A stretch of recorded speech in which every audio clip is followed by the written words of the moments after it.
আজি আমাৰ এই ৰয়েল ফিষ্টত উপস্থিত থকা আমাৰ ডুমডুমা অঞ্চলৰ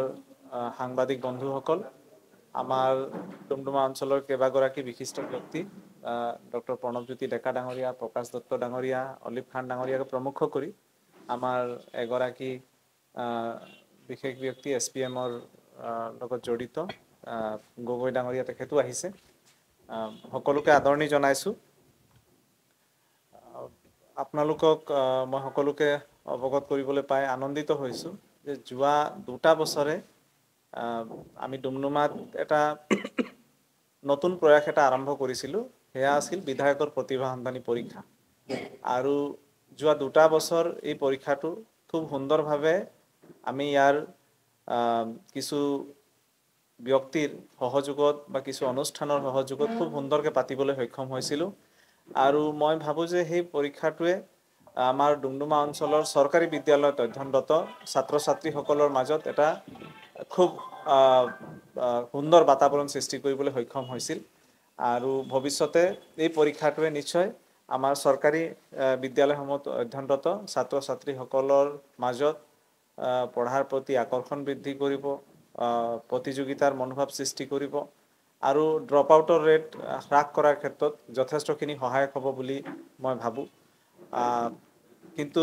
যেতিয়াৰ পৰা সেই পৰীক্ষা আমি পাতিবলৈ আৰম্ভ কৰিছিলোঁ, বিভিন্ন ধৰণৰ পৰামৰ্শ বিভিন্নজনৰ আহিছিল। আৰু সেই পৰামৰ্শখিনিৰ মাজৰ পৰা এটা অন্যতম পৰামৰ্শ আছিল, আমি যিসকল ছাত্ৰ ছাত্ৰী ইয়াত স্নাতক ডিগ্ৰী লাভ কৰিছে বা স্নাতোত্তৰ ডিগ্ৰী লাভ কৰিছে, ডিগ্ৰী লাভ কৰাৰ পিছত বিভিন্ন ধৰণৰ প্ৰতিযোগিতামূলক পৰীক্ষাত অৱতীৰ্ণ হোৱাৰ ক্ষেত্ৰত আমাৰ ডুমডুমা যিহেতু যথেষ্ট দূৰত থকা এটা ঠাই, আমাৰ যিবিলাক সদৰ ইউনিভাৰ্চিটিৰ কাষত থকা জেগাবিলাকৰ পৰা যথেষ্ট দূৰত,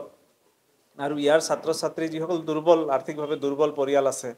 তেওঁলোকে ডিব্ৰুগড় বা গুৱাহাটীত গৈ পেলাই কোচিং কৰিব পৰা সাধ্য নাই তেওঁলোকৰ, বা তিনিচুকীয়ালৈ গৈও কোচিং কৰিব পৰাকৈ সাধ্য নাই, কাৰণ তিনিচুকীয়ালৈ গ'লে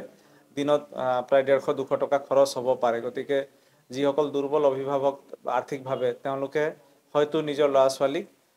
তেনেধৰণৰ সুযোগ বা সুবিধা প্ৰদান কৰিব নোৱাৰে। আৰু সেই কথাবিলাক চিন্তা কৰিয়ে এটা নতুন আমি কাম আৰম্ভ কৰিব খুজিছোঁ। সেইটো হ'ল আমাৰ ডুমডুমা অঞ্চলৰ 200 গৰাকী ছাত্ৰ ছাত্ৰী, যিসকল স্নাতক ডিগ্ৰী লাভ কৰিছে বা স্নাতোত্তৰ ডিগ্ৰী লাভ কৰিছে,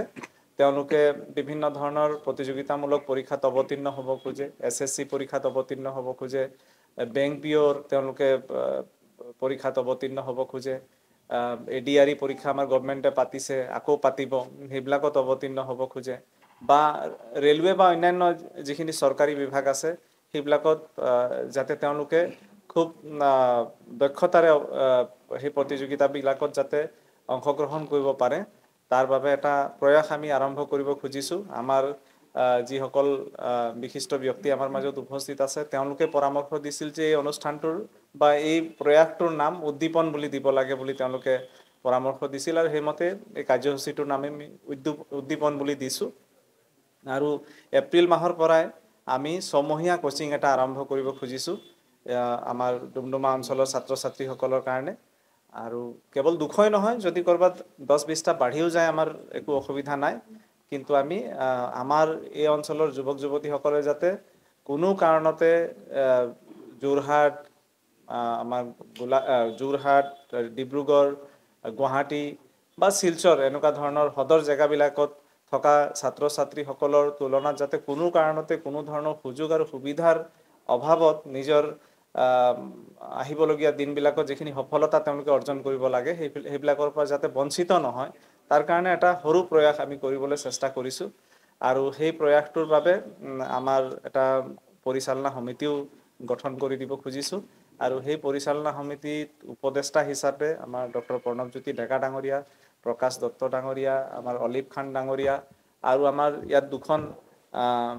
মহাবিদ্যালয় আছে, সেই দুয়োখন মহাবিদ্যালয়ৰ অধ্যক্ষসকলক আমি উপদেষ্টা হিচাপে ল'ব খুজিছোঁ, ডক্টৰ অমৰজিৎ শইকীয়া আৰু আমাৰ ডক্টৰ কলিতা ডাঙৰীয়া। আৰু কনভেনৰ হিচাপে আমি দায়িত্ব দিব খুজিছোঁ আমাৰ অভিজিত খাটনিয়াৰ ডাঙৰীয়াক, আৰু কনভেনৰ হিচাপে দিলীপ প্ৰসাদ ডাঙৰীয়া আৰু আমাৰ মনোজ দত্ত ডাঙৰীয়াক দায়িত্ব দিব খুজিছোঁ আৰু লগতে আমি ৩-৪ গৰাকী যুৱ বন্ধু সদস্য হিচাপেও ৰাখিব খুজিছোঁ যাতে গোটেই এই ছমহীয়া কাৰ্যসূচীটো যাতে খুব সুন্দৰভাৱে পৰিচালিত হয় আৰু মই এইখিনিতে আৰু এটা কথাও মই ক'ব খুজিছোঁ এতিয়া উচ্চতৰ মাধ্যমিক পৰীক্ষা হাইস্কুল শিক্ষান্ত পৰীক্ষা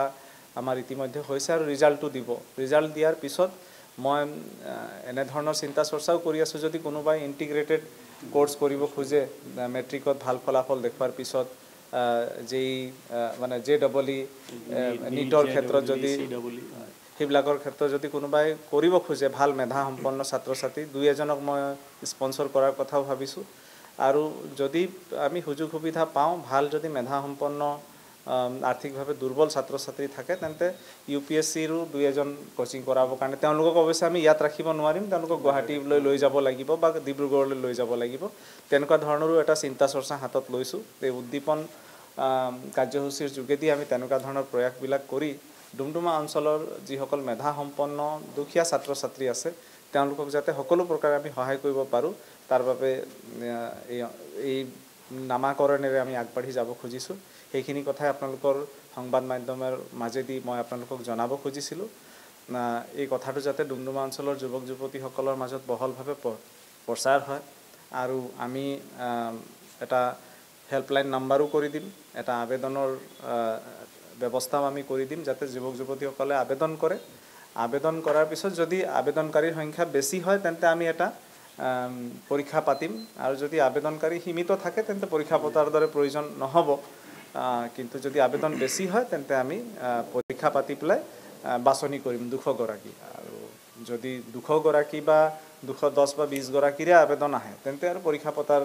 প্ৰয়োজন নহ'ব আমি তেওঁলোকৰ কোচিং আৰম্ভ কৰিব পাৰিম এইখিনি হয় মই পলাশ গগৈ প্ৰথমতে মই শ্ৰীযুত ৰূপেশ গোলা ছাৰৰ ধন্যবাদ দিব খুজিম যে তেখেতে বিৰাট এটা ভাল পদক্ষেপ লৈছে ডুমডুমাবাসীৰ ষ্টুডেণ্টৰ কাৰণে আৰু এইটো এটা এনেকুৱা পদক্ষেপ যাক মানে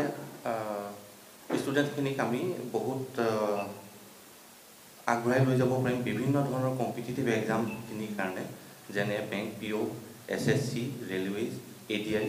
বা এনেকুৱা ধৰণৰ যিখিনি কম্পিটিটিভ এক্সাম আছে আটাইখিনি যাতে আমাৰ ডুমডুমাৰ যিখিনি গ্ৰেজুৱেট ষ্টুডেণ্ট তেখেতসকলে সমানে কম্পিট কৰিব পাৰে বাকী ষ্টুডেণ্টখিনিৰ লগত তাৰ কাৰণে এইটো বহুত প্ৰশংসনীয় পৰিৱেশ গঢ়ি তুলিব আৰু ইয়াতে মই ৰেজিষ্ট্ৰেশ্যনৰ কাৰণে মই প্ৰথম তাৰ আগত মই ক'ব বিচাৰিম যে আমাৰ ইনষ্টিটিউটটোৰ নাম হৈছে মেজেষ্টিক একাডেমি যিটো SPM IS একাডেমিৰ এটা ইউনিট হয় য'ত আমি চিভিল ছাৰ্ভিচৰ কাৰণেও পঢ়াওঁ আৰু বেংকিং SSC ৰেলৱেজৰ কাৰণেও আমি পঢ়াই আছোঁ আৰু এতিয়া বহুতখিনি ষ্টুডেণ্ট ইতিমধ্যে ভালকৈ চিলেকশ্যন হৈ পেলাই ওলাই গৈছে আৰু তেখেতসকলে চাকৰিত কৰি আছে তো আমাৰ লগত এটা বিৰাট এক্সপিৰিয়েঞ্চ টিম আছে যি এটা ষ্টুডেণ্টক আঙুলিত ধৰি ধৰি ভালকৈ এক্সাম কেনেকৈ এপিয়াৰ কৰিব লাগে কেনেকৈ প্ৰিপেয়াৰ কৰিব লাগে আটাইখিনি শিকাব পাৰিব আৰু মোৰ টিম আহি ইয়াতে ডুমডুমাতে আহি পেলাই পঢ়াব আৰু তাৰ কাৰণে এতিয়া ৰেজিষ্ট্ৰেশ্যন প্ৰচেছটো মই ক'ব বিচাৰোঁ যে ৰেজিষ্ট্ৰেশ্যনৰ কাৰণে এটা ফোন নম্বৰ আছে হেল্পলাইন নম্বৰ যিটো হেল্পলাইন নম্বৰটো হৈছে 7099143098 মই আকৌ এবাৰ কৈছোঁ 7099143098 এই নাম্বাৰটো হেল্পলাইন নম্বৰ হ'ব আৰু ষ্টুডেণ্টে যদি ৰেজিষ্ট্ৰেশ্যনৰ লিংকটো পাব বিচাৰে এইটো নাম্বাৰত হেল্ল' বা হাই বুলি এবাৰ যদি হোৱাটছআপ কৰে অট'মেটিকেলি তেখেতসকলৰ মোবাইলত হোৱাটছআপ যোগেদি ৰেজিষ্ট্ৰেশ্যন লিংকটো গুচি যাব আৰু সেইটো ৰেজিষ্ট্ৰেশ্যন লিংকতে তেখেতসকলে নিজৰ ডিটেইলছখিনি ফিল আপ কৰি পেলাই ৰেজিষ্ট্ৰেশ্যন প্ৰচেছটো কমপ্লিট কৰিব পাৰিব আৰু যদি এক্সাম কণ্ডাক্ট কৰাব লগা হয় তেতিয়া আমি ইয়াতে ধুনীয়াকৈ এক্সাম কণ্ডাক্ট কৰাই গোটেই চিলেকশ্যন প্ৰচেছটো কমপ্লিট কৰিম আৰু তাৰপাছত পঢ়োৱা আৰম্ভ কৰিম মানে প্ৰত্যেকটো এক্সামৰ কাৰণে এজ লিমিট অলৰেডি বেলেগ বেলেগ থাকে তো এটা কমন আমি এতিয়া কমনলি পঢ়াই যাম তাৰ ভিতৰতে যাৰ এজটো বহুত বেছি হৈ গৈছে নৰ্মেলি ধৰক 42লৈকে থাকে নেকি কেটেগৰী হ'লে চাগে বেছি হ'ব কেটেগৰী হ'লে বেলেগ বেলেগ থাকে তো সেইটো হিচাপত এবাৰ যেতিয়া ৰেজিষ্ট্ৰেশ্যন হ'ব তাৰপাছত এজটো আৰু এবাৰ চিলেকশ্যন কৰা হ'বগৈ কিন্তু এতিয়া ৰেজিষ্ট্ৰেশ্যন যাৰ কৰিব বিচাৰিছে ডেফিনেটলি কৰিব পাৰিব যি এটলিষ্ট এক্সামটো এপিয়াৰ কৰিবলৈ এজ লিমিট আছে বুলি ভাবে এপিয়াৰ কৰিব পাৰিব